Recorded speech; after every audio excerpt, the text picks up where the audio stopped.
Place maintenant à votre chronique du Monde Afrique. Laureline Savoie, vous nous emmenez ce soir au Togo, direction l'école d'architecture où est enseignée une conception bien africaine de la discipline. Oui, à la prestigieuse école africaine des métiers de l'architecture et de l'urbanisme de Lomé, qui accueille cette année des étudiants venus de 14 pays du continent.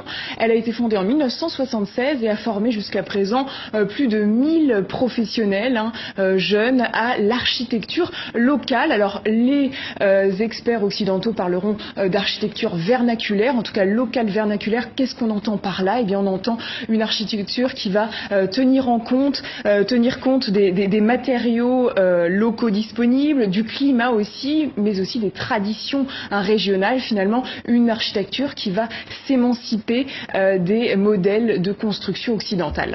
Est-ce qu'on peut dire aujourd'hui que cette école a été à l'avant-garde de ce qui est recherché? Alors oui, faire du local tout en respectant l'environnement, c'est effectivement la volonté de beaucoup d'architectes africains en ce moment qui veulent absolument rompre avec ce qui se fait depuis la colonisation en matière d'architecture et d'urbanisme. Alors un des architectes emblématiques de ce courant de pensée, c'est le Burkinabé Diébedo Francis Kéré. Alors lui, il a été formé à Berlin, mais il a toujours su garder enfoui en lui ses racines de la terre, de sa terre natale, de son village natal qui est à Gando, qui est situé dans le sud-est du Burkina Faso. Alors on cite souvent ses réalisations dans les cours d'architecture locale africaine, et par exemple sa célèbre école primaire qu'il a conçue à Gando, donc une école primaire aux allures futuristes. On va la voir à l'écran. Elle a été bâtie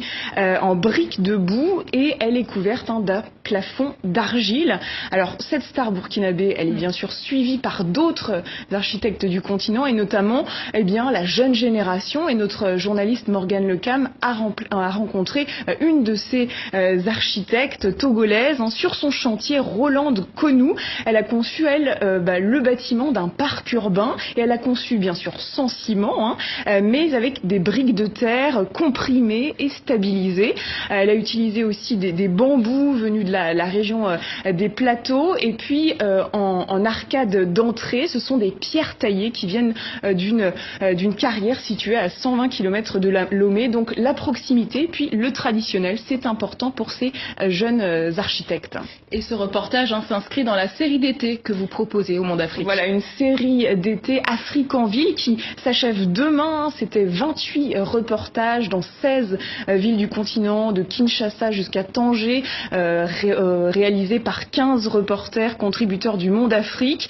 Et donc cette série, en fait, elle mettait en valeur un enjeu capital pour l'Afrique de demain, l'urbanisation. Il faut savoir que en 2050, les villes africaines abriteront 1,5 milliard d'habitants, et il faut aussi dire qu'on estime que les 2/3 des infrastructures nécessaires à cet horizon n'ont pas encore été construites. Un véritable défi qui attend l'Afrique. Merci beaucoup Laureline Savoie pour votre éclairage.